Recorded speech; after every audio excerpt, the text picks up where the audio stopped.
What is up, guys? We are at AHR 2020 with the HVAC Jerks. Woo! And you know what? I'm happy to get them out of their podcast station because they've been stuck there for 2 days straight, just like I've been stuck here. And then you go to a booth to record again. But you got a cool backdrop. Yeah, this is neat. True. You got to get one of these. Yeah, look at that backdrop. You see it?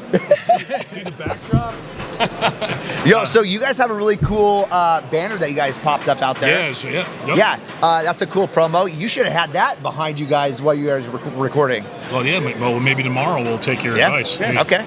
Yeah. I'd appreciate you gonna be there? So, no, I'm not. No, he's not. He's I'm stuck not. in his booth. He's doing stuff like this. So, what we want to talk about is we talk about running a service industry company and how we're productive for our customers, our technicians, and we're profitable and stuff like that. So, not talking about HVAC specifically, what tools can you tell our viewers about running a service industry, or a service company? Service company. Running a service company. Well, I'm going to jump right in and say this is kind of a passion of mine where I think that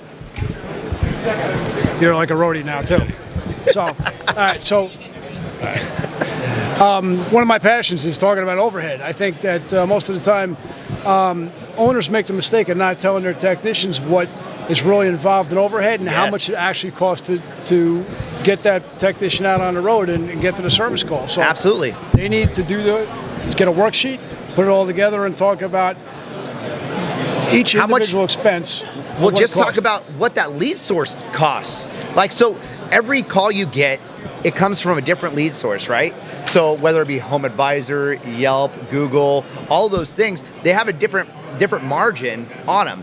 And we need to be able to educate our technicians on those and be like, dude, bare minimum on this call, we got to be here, right?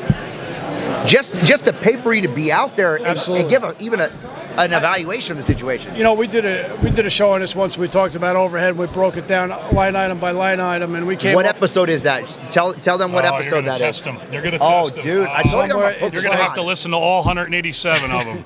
No, tell your friends.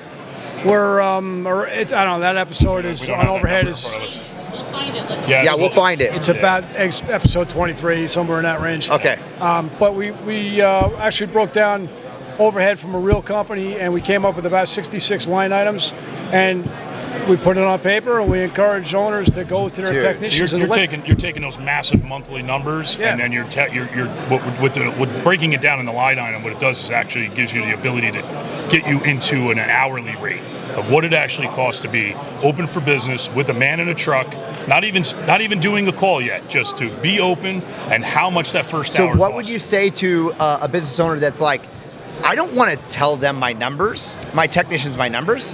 Well, you can't. Look, we're all in this to make money. You're the boss. Right. I mean, they have to understand.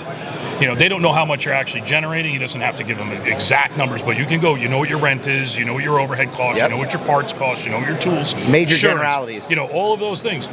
You know how much material you spent. You break that all down and say, look, man, for every hour that we're working, you got to know that number. Right. You have to know that number for you to be profitable. Because if you don't understand that, you're going to send people out into the world in their trucks, running around the neighborhood, not bringing in any money. Absolutely. Right? So time management, understanding your numbers, those are the two things for me that are very important for an owner. Another thing that ties into what you say all the time is, I think when you start having this conversation with the owner, they're going to realize, oh shit, I never thought about that either. Like, what is the cost of a callback? Hidden cost. Exactly. Is your callback? Oh my gosh. Is your callback taken into account for your overhead?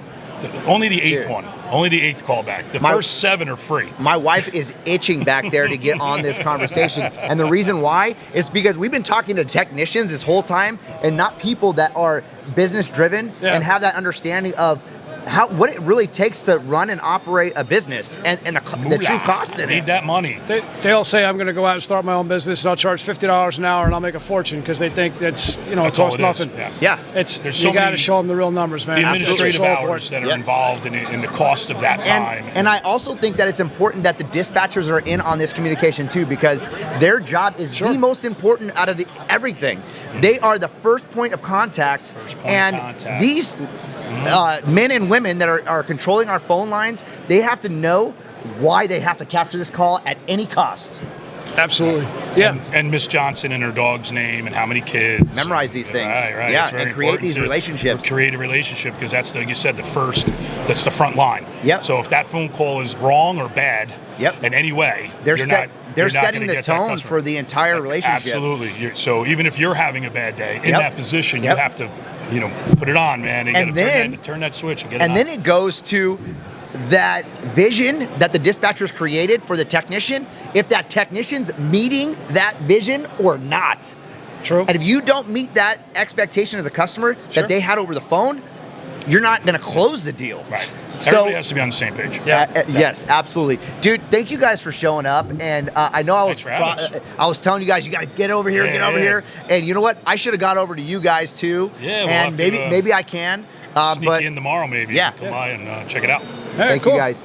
The HVAC Jerks, man. Check us out.